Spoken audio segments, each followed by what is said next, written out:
바쁜 일상의 삶 가운데서도 하나님 앞에 예배드릴 수 있음이 참 감사한 일인데, 고단한 일상 가운데 이 자리를 가득 채워주셔서 먼저 감사의 말씀을 드립니다.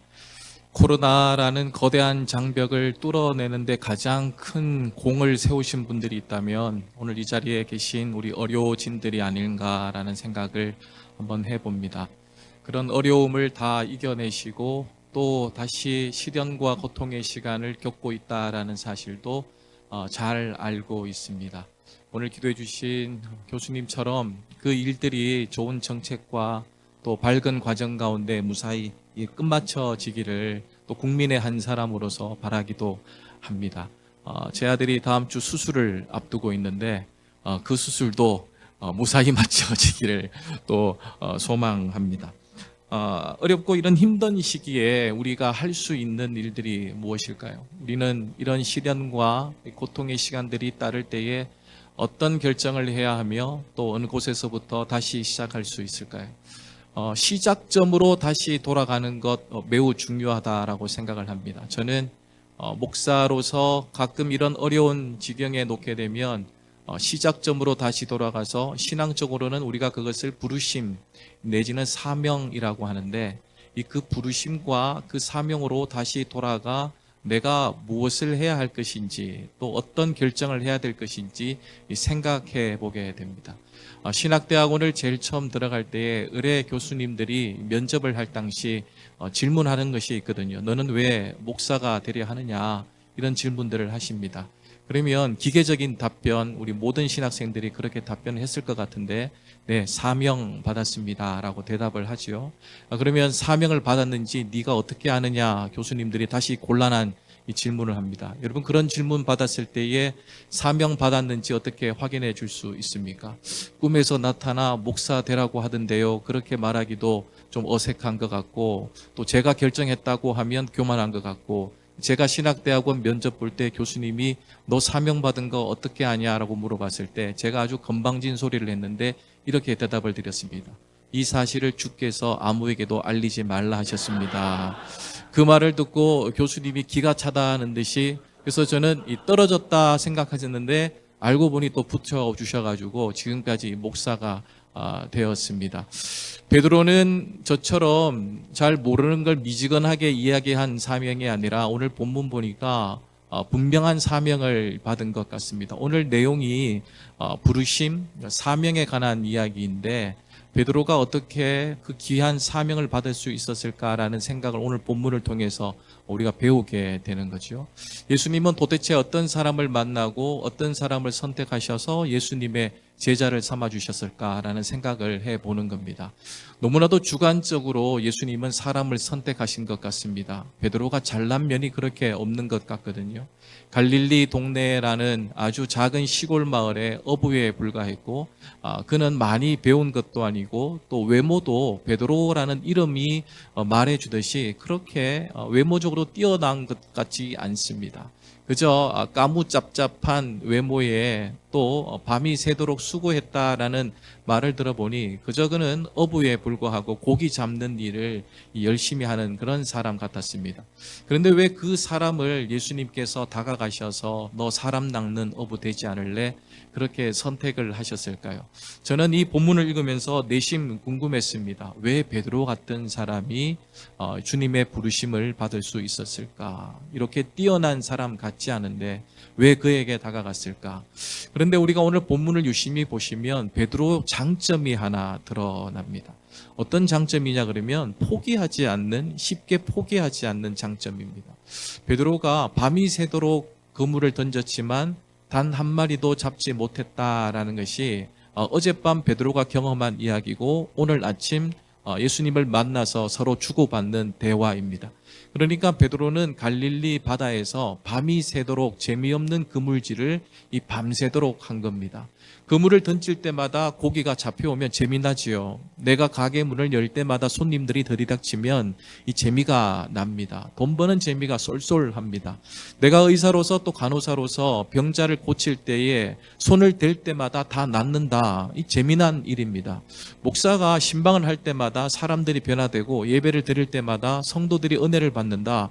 참 재미난 일입니다. 그런 예배 드릴 수만 있다면 저는 매일이라도 예배 드릴 마음이 있습니다. 그렇지 않습니까? 재미난 일입니다. 그런데 그물을 던졌음에도 불구하고 단 한 마리도 잡지 못했다. 밤새도록 던졌는데도 단 한 마리 잡지 못했다. 정말 이 재미없는 일입니다. 여러분들 그런 재미없는 일을 한다면 어떤 생각이 들까요? 저라면 목사 그만둘 것 같은데.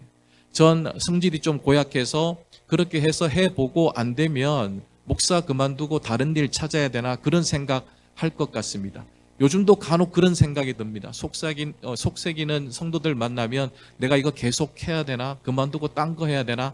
그런 생각이 수십 번도 듭니다. 그런데 재미없는 그물질을 밤새도록 한 베드로가 그물을 찢지 않더라는 거예요. 그물을 저버리고 나 어부 안 하련다. 나 차라리 농부하련다. 그리고 호미 들고 괭이 사서 산으로 올라가지 않더라는 겁니다. 베드로는 밤이 새도록 수고하였으되 포기하지 않는 마음이 하나 있었습니다. 그가 밤새도록 한 마리도 잡지 못했지만 오늘 우리가 읽지 않은 본문 속 2절의 말씀을 보면 그가 무엇을 하고 있는지 잘 드러나 있는데 2절 말씀을 제가 읽어드리면 이렇습니다. 호숫가에 배 두 척 있는 것을 보시니 어부들은 배에서 나와서 그물을 씻는지라. 그물을 씻는 베드로를 예수님이 만나게 되는 거죠. 그러면 여러분 그물을 왜 씻어 두었을까요? 어제 밤이 새도록 수고한 그물을 찢지 않고 버리지도 않고 그것 호미와 괭이로 바꾸지 않고 그물을 씻는 이유가 무엇이겠습니까? 우리가 밥 먹고 설거지하는 이유 있잖아요. 다시 또 담기 위해서입니다. 베드로가 그물을 씻는 이유가 뭘까요? 다시 나가기 위함입니다. 다시 그물을 던지러 난 나간다. 어제 밤이 새도록 수고했지만 단 한 마리 잡지 못했지만 그래도 난 오늘 그물을 씻는다. 그래서 준비될 때에 또다시 나가겠다. 그 마음이 이 베드로에게 있었기 때문입니다. 그건 예수님이 굉장히 귀하게 보셨습니다. 다른 것 아니라 아니 저 친구 내가 어제 밤이 새도록 수고해서 그물 던졌는데 단 한 마리 잡지 못한 사연 내가 잘 알고 있는데 다른 대부분의 사람들은 그럼 집에 가서 잠을 자거나 포기하거나 좋을 때가 올 때까지 기다리거나 그럴 텐데 아니 저 친구는 아침에 또 돌아와서 그물을 씻고 있는 그 모습이 너무 귀하게 느껴지는 거죠. 저런 친구라면 내가 다시 맡겨주는 사명도 잘 감당하겠다. 포기하지 않는 저 마음이라면 어떤 일을 맡겨도 해낼 수 있겠다. 그 생각으로 예수님이 다가갔지 않겠습니까?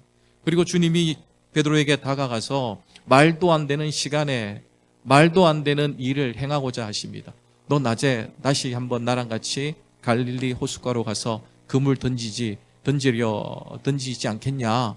그런데 갈릴리에서 낮에 그물을 던진다라는 것은 이 말도 안 되는 이야기거든요.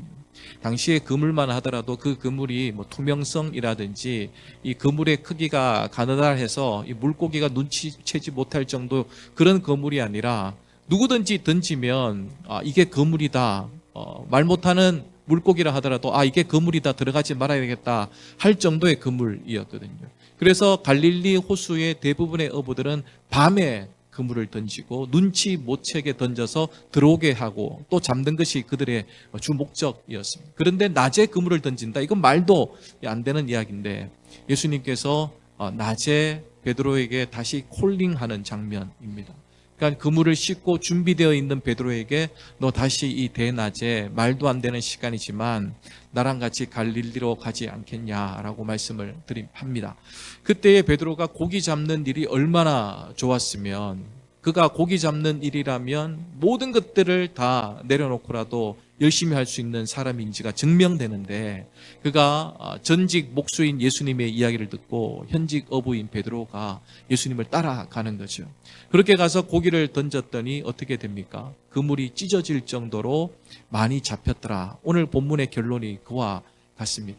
그러니까 예수님께서 기다리고 있던 포기하지 않았던 그 베드로에게 다가간 그 시점 그리고 그 마음은 바로 포기하지 않는 그 베드로의 마음을 읽었기 때문이고 베드로가 포기하지 않고 그물을 씻어 두었기 때문에 예수님의 부르심을 다시 받을 수 있었다라는 사실을 우리가 오늘 본문을 통해서 알게 되는 거죠. 그때 그물을 던졌더니 이 찢어질 정도로 많이 잡혔다라는 것은 우리 인생에 있어서 우리가 쉽게 포기해서는 안 된다.